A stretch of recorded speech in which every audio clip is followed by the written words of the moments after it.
Luxembourg Intelligence News today. Welcome, everyone. We're doing a special deep dive today, focusing on the latest developments in Luxembourg's financial and legal sectors. This is current as of May 12, 2025. That's right. And we've pulled together information strictly from official sources, the CSSF, AED, ECB, EBA, plus Luxembourg government publications. No speculation here, just the facts as reported. Exactly. Our mission today is to really distill the most critical shifts for all of you working in, well, law, finance, corporate governance, and compliance. We'll cover the who, what, when, where, why, and how of these recent regulatory and market activities.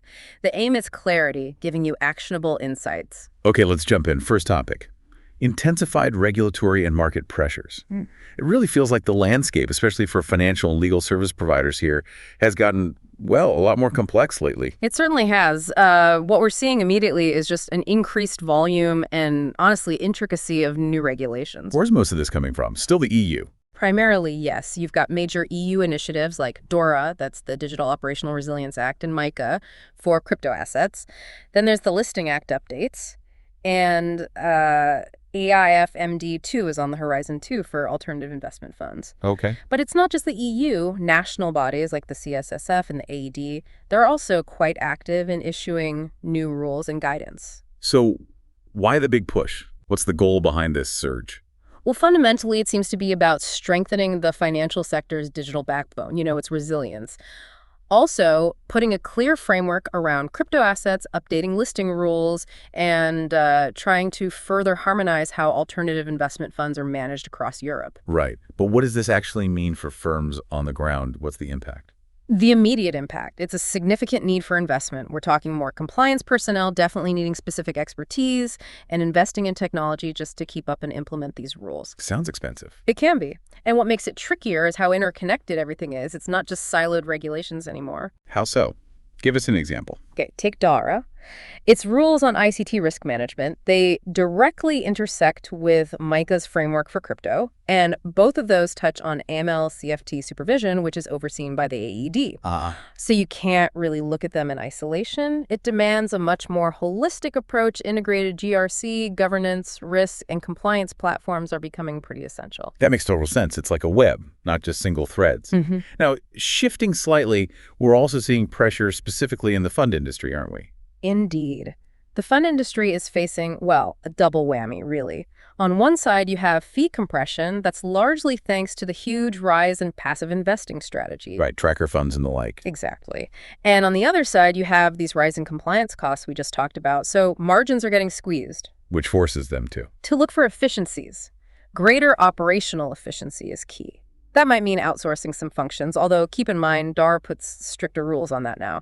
And it's definitely accelerating the adoption of technology for automation. And is the industry just accepting this, or are they voicing concerns? Oh, they're definitely voicing concerns. What's interesting is the Luxembourg Bankers Association, the ABBL, they've actually put out a position paper. Oh, really? What's it proposing? It outlines 40 specific measures for what they call smarter regulation.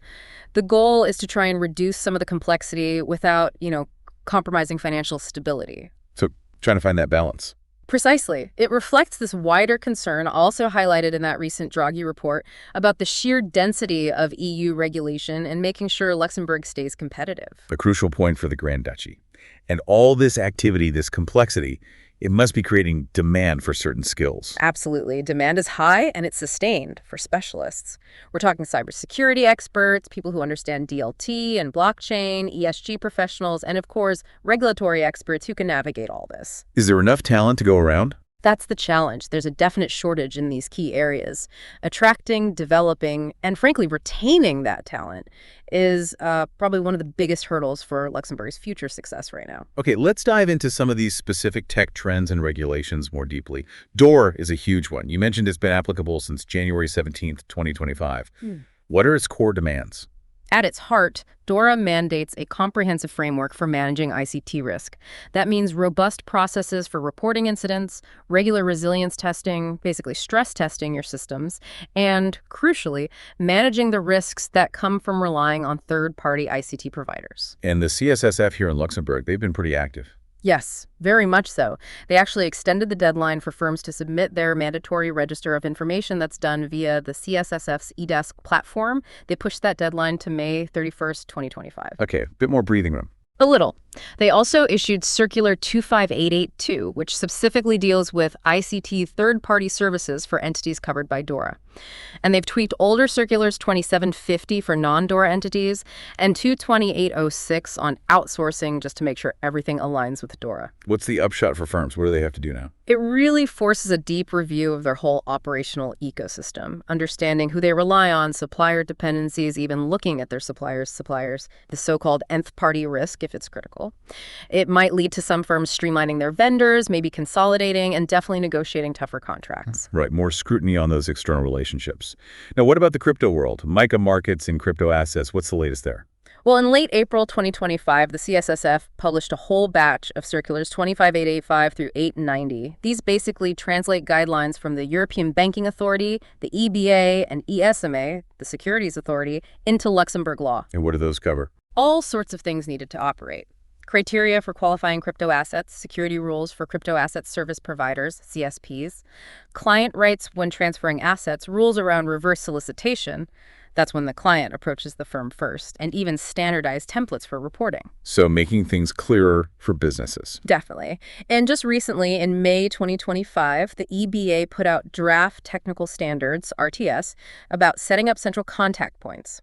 This is for CASPs that operate across borders but have some local presence, like, say, crypto ATMs. These contact points are mainly for AML CFT supervision. Okay, so it sounds like Luxembourg is really trying to provide a clear operational playbook for CSPs, positioning itself as a go-to jurisdiction. That seems to be the goal, yes, creating that robust framework. And alongside MiCA, there's distributed ledger technology, DLT, and blockchain itself. We had Blockchain Law 5 passed late last year. That's right, December 2024. And Blockchain Law 5 is quite significant. Previously, DLT could be used for issuing and settling debt instruments. This law extends that capability to unlisted equity securities. So company shares, potentially. Potentially, yes, if they're unlisted.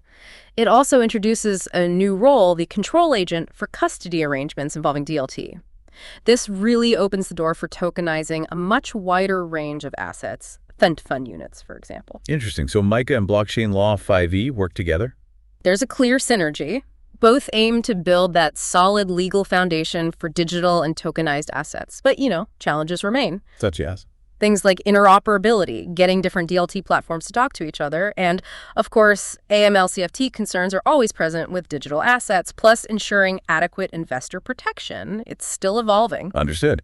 And underpinning all this digital transformation is cybersecurity. You mentioned the ABBL flagging increased fraud. Yes, it's a major concern. Increased digitalization, the rise of AI, geopolitical tensions, it all adds up. The ABBL reported that jump 20.8% increase in reported online fraud targeting banks in 2023-24. That's significant. So what's Luxembourg doing about it? Several things. DORA implementation itself is key, with its focus on ICT risk. They've also expanded the 491011 cyber incident hotline. There's a transition to a mobile, more secure version of LuxTrust happening, and they're piloting that verification of payee system for instant payments. Verification of payee. Tell me more. It's basically a system designed to help prevent misdirected payments or certain types of fraud by checking that the recipient's account name matches the details provided by the sender before the payment goes through. It's part of complying with the EU's Instant Payments Directive. Okay, an extra security layer. Exactly. Plus, there's a national anti-fraud working group now, ABBL, CSSF, the Central Bank, BCL. Others are involved. And look out for a public awareness campaign later this year. The message is clear. Cybersecurity is a core business risk. Continuous investment and collaboration are vital. Right, not just an IT problem anymore. What about the Digital Euro project? Any news? The ECB launched an innovation platform just this May, actually. They're working with market participants, including some Luxembourg entities, to test functionalities and potential use cases, like conditional payments, for instance. So, still in the exploratory phase. Very much so. We're expecting a report on their findings later in 2025. It's a long-term play, but could have major implications down the road for payments and banking. And one final digital point accessibility rules coming soon. Yes, June 28th, 2025 is the date. New legal provisions kick in requiring businesses, including financial firms, to meet new accessibility standards for their digital products and services, things like e-banking websites, mobile apps, e-commerce platforms. Who oversees that? There's a new body, the OSF, Office de la Surveillance de l'accessibilité des produits et services. They'll be responsible for monitoring compliance. It's about ensuring digital inclusion. Okay, let's shift focus a bit now to broader market shifts. Are we seeing trends like consolidation playing out? Yes, there's definitely evidence of that. Both in banking, we've seen the number of banks decrease slightly over time, and particularly in the fund industry. M&A activity among fund service providers seems linked to those fee pressures and the need for scale we discussed earlier. And the investment trends. You mentioned passive investing, driving fee compression. What else? Well, alongside the continued growth of passive strategies, there's a really interesting strategic shift towards active ETFs. Active EPS, how does that work? They combine the ETF structure traded on exchange, generally transparent with active management decisions, rather than just tracking an index. And Luxembourg gave this a boost by introducing a subscription tax exemption for qualifying UCITS ETFs from January 1st this year. So a tax incentive. Exactly. It could lead to a sort of bifurcation in asset management. Huge passive providers on one side and more niche, potentially higher margin active managers, including active ETF specialists, on the other. Interesting dynamic. What about sustainable finance, ESG? Still the dominant theme. It's absolutely still a major transformative force, even if it wasn't the top headline in the immediate past few weeks. But the deadlines are real, remember. May 21st, 2025 is the cutoff for existing funds to comply with the ESMA guidelines on ESG and sustainability-related fund names implemented via CSSF Circular 24863. That's aimed squarely at preventing greenwashing. Right, that deadline is very close. And Luxembourg's global position, still strong in cross-border funds. Very strong. The latest ALF Fardridge study from April 2025 confirmed Luxembourg remains the leader in global cross-border fund distribution. Total assets hit around $7 trillion by December 2024, with nearly half of that managed right here in Luxembourg. Impressive numbers. Okay, let's dive even deeper specifically into the investment fund sector now. What are the key regulatory updates we need to track? Well, we touched on some already. Those CSSF circulars implementing MiCA guidelines are crucial for funds dealing with crypto assets. The ESMA guidelines on ESG fund names, that May 21st deadline, is paramount. ESMA did provide some Q&A clarification back in December 2024, suggesting, for instance, that meaningfully investing in sustainable investments might not always require a strict 50% SFDR alignment if other criteria demonstrate the sustainable focus. But clarity and compliance are key. Okay. Anything else from the CSSF? Their alignment work with DORA, which we covered, impacts fund managers significantly. And it's worth remembering their Q&A from June 2024 on NAV calculation errors and investment breaches. That guidance remains very pertinent, emphasizing the need for robust policies and procedures. At asset levels. The CSSF reported on April 30th that total net assets of undertakings for collective investment, UCIs, stood at about EUR 5.75 trillion as of March 31st, 2025. That was actually slightly down from February 2025. A slight dip. Okay, what about legal changes affecting funds? AIFMD2 is coming, right? Yes, the industry is actively preparing for AIFMD2. The new rules will touch on loan origination by funds, liquidity management tools, LMTs. ESMA published final draft technical standards on those in April delegation arrangements, and rules for non-EU managers marketing funds in the EU. There's a big focus on enhancing liquidity risk management overall. And other label points. That active ETF subscription tax exemption we mentioned, effective January 1st, is a key legal change aimed at boosting competitiveness. Also, the updated LTIF regulation, LTIF 2.0, is expected to increase the uptake of these European long-term investment funds designed for less liquid assets. Law firms like Elvinger Haas-Pressen, for example, have been updating their memoranda on various fund regimes, Part 2 funds, SICARs, RAEFs, SIFs, reflecting these recent changes in May 2025. So lots of moving parts. Can we quickly recap the really crucial upcoming deadlines for the fund sector? Sure. Key ones right now. May 21st, 2025 for the ESG fund names alignment. May 31st, 2025 for submitting that DORA register of information to the CSSF. And June 30th, 2025 is the deadline for certain unregulated AIFs to submit their AML-CFT reports to the AED. We'll likely come back to that one. Perfect, thanks. And summing up the market trends for funds. Okay, quick summary. Luxembourg's dominance in cross-border distribution continues. We're seeing growing adoption of the UCI's framework in places like Asia-Pacific, the Middle East, and Latin America. Fee compression and consolidation are ongoing pressures. The rise of active ETFs is significant, and demand for private equity strategies remains strong. Got it. Okay, let's pivot now to corporate law and governance practices. What are the major legal shifts impacting companies more broadly? Well, blockchain law 4, which we discuss in the text section, has corporate law implications too. Extending DLT to unlisted equity and introducing that control agent role, which requires CSSF notification, by the way, raises new questions about tokenization and corporate governance, like how shareholder rights work on-chain. Right, new territory there. What else? There's Bill 8007 on electronic signatures and seals for administrative acts. The relevant parliamentary commission reported on it May 6th, following the Council of State opinion in late April. The goal is to allow qualified electronic signatures for interacting with public authorities. That could just streamline things for companies. Okay. Any other laws? There was a law in April approving amendments to the statutes of various international financial institutions like the World Bank and EIB. That's mostly about Luxembourg's participation, less direct impact on everyday corporate life. More relevant, perhaps, are the tax law changes confirmed for 2025, stemming partly from the Entlastungspaket relief measures. Ah, yes, the tax changes. What are the highlights for corporates? Several things. The corporate income tax, CIT rate, is dropping slightly from 17% to 16%. The minimum net wealth tax is being simplified. There's clarification on the tax treatment for redeeming specific share classes, an optional waiver for the participation exemption on dividends and capital gains, mandatory e-filing for withholding tax on directors' fees and wages, changes to interest deduction limits, especially for securitization entities, and interestingly, a big hike in the minimum annual subscription tax for SPF Sociétés de Patrimoine Familial from EUR 100 to EUR 1000, plus new penalties. Wow, quite a list. So, for corporate governance professionals, legal advisors, board members, what's a big picture impact of all this? I think a major theme is the continued, even enhanced focus on substance. There is a key Luxembourg High Administrative Court decision on April 17th, case FEVDO 602C, which upheld a refusal to recognize a Malaysian permanent establishment precisely due to a lack of economic substance. It was seen as an abuse of law. Reinforcing that substance over form principle. Exactly. And you see that reflected everywhere. CSSF guidance on AIFM delegation, the AED's focus on responsible persons for AML in funds, even DORA's requirements around internal governance. You need demonstrable economic and regulatory substance. What else should boards be thinking about? Definitely navigating DLT governance if they're exploring tokenization under blockchain law, 4V shareholder rights, on-chain actions, the role of that control agent. Adapting systems and processes for those 2025 tax changes is crucial.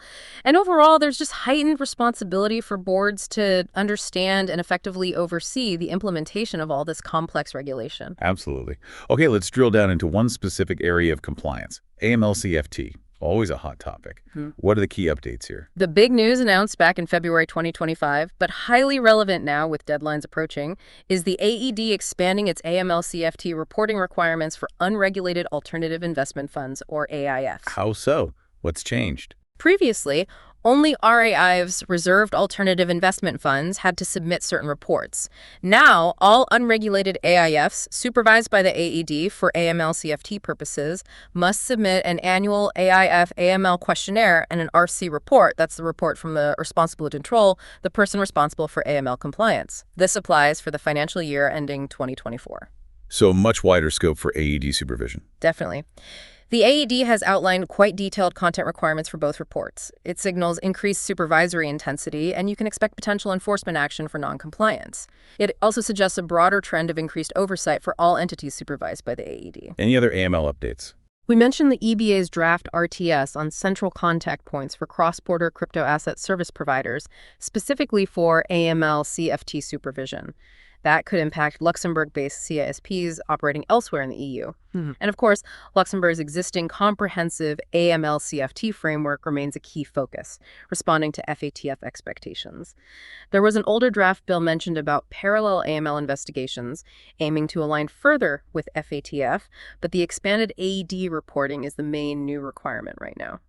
So for those responsible persons, the RRs and RCs and the consultants and lawyers supporting them, what are the implications? Increased workload and responsibility, clearly, especially for those dealing with non-RAA unregulated AIFs now caught by the reporting. There's higher demand for AML-CFT expertise, setting up frameworks, conducting risk assessments, preparing these detailed reports, potential remediation work.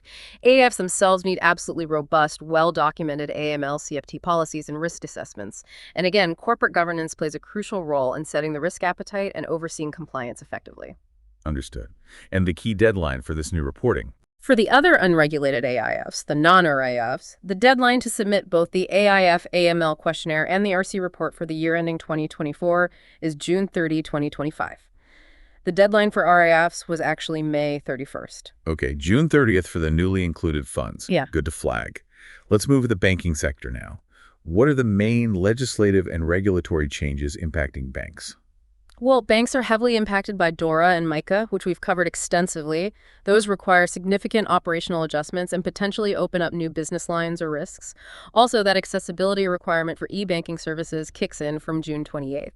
Banks are also adapting to the Instant Payments Directive, including implementing that verification of payee system. Anything specific on the EU level recently? Yes, the EBA updated its final draft, implementing technical standards, ITS, on resolution planning reporting on May 7th. The aim is harmonized reporting across the EU, trying to avoid duplication with a modular approach based on the bank's size and complexity. Luxembourg banks will need to adapt their reporting based on these updated standards. And we mentioned the ABBL's call for smarter regulation. That came from the banking sector itself. That's right. Their April 2025 position paper with those 40 proposals, it touches on better coordination, streamlining data and reporting, fostering innovation, improving KYC processes. It really highlights the industry's concerns about regulatory burden, even though Luxembourg banks reported strong profits in 2024, around 7.24 billion net, up 10%. Managing regulatory costs is clearly a strategic priority for them. Makes sense. What about updates from the main regulatory bodies, ECB, EBA, CSSF, BCL? Okay, the ECB cut its key interest rate slightly in April 2025. The deposit facility rate went down to 2.25%. And they're signaling potential further easing later this year, given falling inflation and some economic uncertainty. That obviously impacts bank profitability and lending conditions. What about the Banque Centrale de Luxembourg, the BCL? Their recent data from March-April 2025 showed the aggregated balance sheet of credit institutions here reached nearly 987 billion, a modest increase. Minimum reserve requirements were set around 6.6 billion. But perhaps the most striking BCL data point was a significant decline in consumer confidence in April 2025, following earlier falls. Oh, that's noteworthy. Why? It could be an early warning sign. Lower consumer confidence might translate into reduced household spending and potentially lower demand for loans, which would impact banks and the broader economy. Something to watch. Definitely. And the CSSF and EBA? The CSSF remains very active in supervising banks, with a strong focus currently on DORA and MiCA implementation. And the EBA continues to issue standards related to MiCA, like those draft rules on central contact points for CASPs. So, summing up the impact on banks, major operational work for DORA, new opportunities and risks with MiCA, demanding resolution reporting, and a constant focus on cybersecurity and fraud. That captures it well. It's a demanding environment. Okay, let's broaden out one last time to significant economic developments and policy changes affecting Luxembourg overall. What's happening locally? A big one was the wage indexation triggered on May 1st, 2025. That meant a 2.5% increase in gross salaries, wages, and pensions across the board, including the minimum social wage. It's mandatory, impacts labor costs, and potentially competitiveness. How's the government's financial situation looking? According to the Minister of Finance's report on May 6th, covering the situation up to March 31st, things look relatively positive. Tax revenues were up 5.7% year-on-year, customs and excise up over 25%. This was partly attributed to the strong performance of the financial sector. That positive dynamic helps fund social programs and investments. And speaking of social programs, the Entlastungspaket introduced various measures for 2025. Yes, the new in 2025 package included things like a tax exemption for the unskilled minimum social wage, a tripled energy allowance for vulnerable households, those new accessibility rules for services we mentioned, measures to attract talent, bonuses for hiring young employees, tax credits for cross-border worker overtime, and extending rebates for hiring unemployed individuals. A real mix of social and economic measures. Anything else on the domestic front? There was an over-indebtedness prevention week recently, raising awareness. Interestingly, the number of new applications for support has remained stable despite recent crises. Also, the Chamber of Commerce has been active. They published a Lux 4 defense report with recommendations to develop a national defense industry, aligning with increased defense spending. And there's a major official trade mission to Japan planned for late May, linked to the Expo 2025 in Osaka, where Luxembourg has a pavilion focused on the circular economy. Okay, and international developments impacting Luxembourg. We've covered the ECB's monetary policy and the constant stream of EU regulations. The global economic outlook is always crucial for such an open economy. The BCL recently cited the IMF's April 2024 forecast, global growth around 3.2% for 2024-25, but quite subdued growth expected in the Eurozone this year, maybe picking up in 2025. Global inflation is falling, but there are regional differences. Luxembourg is sensitive to all these trends. Any niche international points? There was some EU-level activity related to the Luxembourg Protocol to the Cape Town Convention, which deals with financing railway rolling stock. Minor point for most, but relevant in specific circles. All right, so we've taken quite a deep dive into the Luxembourg financial and legal landscape as of today, May 12, 2025. We've highlighted these critical regulatory shifts, the tech advancements, the market dynamics. Absolutely. From DORA and MiCA implementation, the expanded AML scrutiny by the AED, to the evolving tax and corporate governance frameworks. It's clear that being proactive, adapting, and really understanding these interconnected forces is just essential for professionals operating in or with Luxembourg. That call for smarter regulation, alongside the push for tech innovation, really underscores the balancing act, doesn't it? Maintaining that leading position while navigating rapid change. It's a constant challenge, balancing robust oversight with fostering innovation and competitiveness. So as you listen, maybe consider the implications. How might the AED's intensified AML oversight impact your compliance strategy? Or could the DLT advancements under Blockchain Law 5e unlock new opportunities or perhaps new challenges for your business? Lots to think about. Hit that subscribe button for more in-depth analysis of the financial and legal intelligence impacting Luxembourg. Luxembourg Intelligence News.